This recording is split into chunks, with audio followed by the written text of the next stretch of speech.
안녕하십니까. 더불어민주당 국민소통위원회 3월 4일 월요일 민주파출소 현황 및 대응 브리핑 하겠습니다. 오늘 국민소통위원장 전용기 의원님 오셨고요. 허위조작 감시단에 김동화 의원님 참석하셨습니다. 지난 연휴간 민주파출소 현황은 3월 4일 9시 기준으로 4,360명이 방문하였고 1,014건이 제보되었습니다. 매체별로는 유튜브 24.36%로 제일 높은 수치를 기록했고 그 뒤를 이어서 네이버 23.18%, SNS 12.72%, 틱톡이 6.9%로 제보되었습니다. 오늘 제보 내용하고 거짓말 시리즈를 이어서 발표를 하겠습니다. 이재명 대표의 정책 대담 및 야권 지지율 상승으로 인해서 극우 세력에서 허무맹랑한 허위 사실이 생성 및 유포되고 있다는 정황이 있습니다. 3월 2일 이재명 대표가 AI와 대한민국 그리고 나 대담 이후 조속한 H100급 GPU 확보에 대한 내용을 인용하여 결국에는 그래픽 카드를 매입하여 중국으로 빼돌리는 거다라는 허위 사실을 게시되었습니다. 3월 3일 발표된 리얼미터의 2월 4주차 여론조사에서는 야권 지지율이 상승하는 경향이 나타나자 이재명이 여론조사 기간에 뇌물을 주고 지지율을 조작해서 정신 승리한다는 허위 사실이 유포되었습니다. 이러한 허위 정보 유포는 상업 플랫폼에서도 확산되었는데 당근마켓에 이어 많은 국민들이 실생활에서 사용하고 있는 쿠팡에서도 이재명 대표와 문형배 헌법재판관에게 인간 쓰레기 등 입에 담지 못할 욕설과 허위 조작 정보를 통해 비방을 퍼붓고 이들을 처단하기 위해 애국 군부의 군사혁명 쿠데타를 간절히 소망한다는 등의 내용이 게시되고 있습니다. 이어서 탄핵 집회에서 폭력 선동이 강화되고 있다는 점부터 해서 거짓말 시리즈 김동화 의원과 전용기 소통위원장님이 말씀하겠습니다. 네, 허위조작 감시단장 김동화 의원입니다. 탄핵 반대 집회를 기점으로 폭력 선동도 강화되었습니다. 3월 1일 탄핵 반대 집회에서 서천호 국민의힘 의원은 헌재를 때려 부수자라고 발언한 이후 인용되면 국회 가서 민주당을 다 밟아버려야지, 선 넘어봐 대한민국 헌정사 최초로 전 세계에 기록될 역사적인 일이 생길 거다 등의 폭동을 암시하는 글이 게시되며 직접적인 폭력 선동 정황이 드러났습니다. 부정선거 음모론도 지속적으로 유포되고 있습니다. 선관위 중국인 99명 체포가 거짓으로 밝혀졌음에도 불구하고 선관위도 중국이 관리하고 있다. 선관위가 중국의 90% 이상 넘어갔다. 중국인들이 총선, 대선 당시 개표를 했고 다 조선족이었다. 선관위 서버를 중국이 원격 조정했다. MBC 간판 아나운서는 중국인이다. 헌법재판소 연구원들은 중국인이다. 등 부정선거 관련 허위사실이, 터무니없는 허위사실이 지속적으로 유포되고 있습니다. 특히 극우 세력이 부정선거를 주장할 때 근거로 제시했던 형상기억종이와 같은 최소한의 논리마저도 점차 사라지고 있고 현재는 탄핵을 반대하지 않는 측은 모두 빨갱이, 간첩이라는 아무런 근거 없는 공산 프레임으로만 부정선거 관련 음모론이 규결되고 있는 상황입니다. 결국 극우들의 허위조작 정보는 점점 몰상식해지고 과격한 형태로 급물살을 타고 있습니다. 다음으로 주요 대응 현황 보고드립니다. 국민의힘 거짓말 시리즈 36번째입니다. 윤석열 대통령은 지난 25일 탄핵 심판 최후 변론에서 거대 야당이 삭감한 국방 예산은 우리 군의 눈알과 같은 예산이다.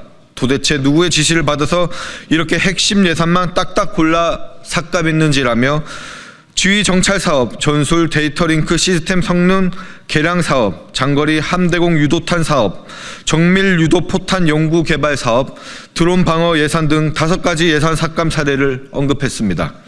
그러나 실제 예산 심사 과정을 확인한 결과 해당 예산 삭감이 민주당의 일방적인 결정이 아니라 정부의 자체적인 조정, 사업 일정 문제, 여야 합의 등을 거쳐 이루어진 것임을 밝혀졌습니다. 첫째, 주의 정찰 사업 예산입니다. 해당 예산은 지난해보다 4,852억 원이 감액된 것이 맞습니다. 하지만 이는 민주당이 삭감한 것이 아니라 정부가 자체적으로 삭감한 후에 국회에 제출한 예산안으로 정부가 먼저 감액을 결정했던 것입니다. 둘째, 전술 데이터 링크 시스템 성능 개량 사업 예산입니다. 윤 대통령은 이 예산이 정부안의 78%나 삭감되었다고 주장했으나 감액 사유를 살펴보면 납품 일정 지연 등의 이유로 삭감된 것이며 사업 진행이 원활하지 않아 불가피하게 감액된 것입니다. 셋째, 장거리 함대공 유도탄 사업 예산입니다. 이 예산은 114억 원이 삭감되었고 윤 대통령은 이를 야당의 삭감이라고 주장했으나 감액 의견을 낸 것은 국민의힘 성일종 의원입니다. 성일종 의원은 전력화 시기 지연이 이유라며 감액 의견을 제시했고 그 의견이 반영된 결과였던 것입니다. 넷째, 정밀 유도 포탄 연구개발 사업 예산입니다. 윤 대통령은 이 예산도 정부안의 84%가 삭감되었다고 강조했으나 최종적으로 정부 요청에 따라 65억 원만 삭감되었습니다. 다섯째, 드론 방어 예산입니다. 예산안이 100억 원 중 99억 5,400만 원이 삭감되었다고 주장하였으나 주파수 협의 문제로 인해 사업 진행이 어려웠으며 결국 여야 합의를 거쳐 삭감된 예산이었습니다. 윤 대통령이 거대 야당이 국방 예산을 삭감했다며 국방력 약화를 주장한 것은 자신의 가오를 감추기 위한 술책에 불과합니다. 전부 거짓말이었습니다. 네, 국민의힘 거짓말 시리즈 37번째를 말씀드리겠습니다. 윤석열 대통령이 이러한 주장, 그러니까 12월 3일 비상계엄을 위한 담화문 발표에서도 확인할 수 있었습니다. 민주당은 내년에도 예산에서 재해 대책 예비비 1조 원, 아이돌봄 지원 수당 384억 원, 청년 일자리 심해가스 개발 사업 등 4조 1천억 원을 삭감하였습니다. 라고 발언하며 비상계엄의 이유를 민주당의 예산 삭감 때문이다 라고 주장하였습니다. 그러나 이는 사실과 다릅니다. 재해대책 예비비 1조 원의 경우 2023년 예비비 사용이 1.3조 원에 불과하여 기존 4.8조 원 중 2.4조 원이 감액된 것이며 각 부처의 재해재난대책비 등 대체 비용이 충분하여 삭감이 아니라 불필요한 예산을 조정한 것입니다. 아이돌봄 지원 수당 384억 원과 청년 일자리 예산 또한 유사 사업이 이미 수행되고 있었으며 사업 참여 저조와 불용액 등을 고려하여 여야 합의로 진행된 예산 조정일 뿐 민주당의 일반적인 삭감이 아니었습니다. 심해가스전 개발 사업의 경우 중장기 계획 및 타당성 평가가 부재하고 구체적인 자료 제출이 미흡했으며 사업 예산 필요성이 충분히 소명되지 않았기 때문에 삭감한 것입니다. 결과적으로 1263억 원을 투입한 1차 시추 결과 경제성이 없다라는 것이 확인되기도 하였습니다. 결국 윤석열 대통령이 주장한 민주당의 예산 삭감으로 인한 비상계엄의 불가피성은 사실과 다르며 실제로는 불필요한 예산을 효율적으로 조정한 것에 불과하므로도 이를 왜곡하여 자신을 합리화하라는 거짓 주장입니다. 국민의힘 거짓말 시리즈 38번째입니다. 다음 거짓말도 윤석열 대통령은 탄핵심판 최후 변론에서 제가 국회의원을 체포하거나 본회의장에서 끌어내라고 했다라는 것입니다. 정말 터무니없는 얘기입니다. 라며 정치인 체포 지시를 한 적이 없다고 주장했습니다. 그러나 지난해 여인형 휴대폰 전화 포렌식 결과 10월 27일에 작성된 메모에는 포고령 위반 최우선 검거 및 압수수색, 또 휴대폰 사무실 자택 주소 확인, 그리고 행정망, 경찰청, 건강보험 등과 같은 구체적인 체포 및 압수수색 계획이 포함되어 있었습니다. 여 전 사령관은 이를 포고령 위반자를 검거하기 위한 원칙적인 이야기라고 해명했으나 아직 포고령 자체가 존재하지 않았다는 점에서 해명은 설득력을 잃었습니다. 또한 지난해 11월 9일 작성된 메모에는 이재명, 조국, 한동훈, 우원식 등 14명의 이름이 기록되었습니다. 여 전 사령관은 이를 단순한 인물평이라고 주장했지만 해당 명단은 계엄 당시 실제 체포 대상과 상당 부분이 일치하는 것으로 밝혀졌습니다.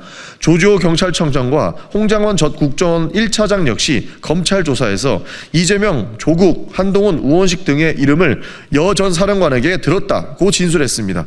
이를 종합하면 해당 명단은 단순한 인물평이 아니라 사전에 체포 대상자를 선정하고 준비한 정황이 명확히 드러난 것입니다. 체포뿐만 아니라 구금시설까지 사전 논의된 정황도 확인되었습니다.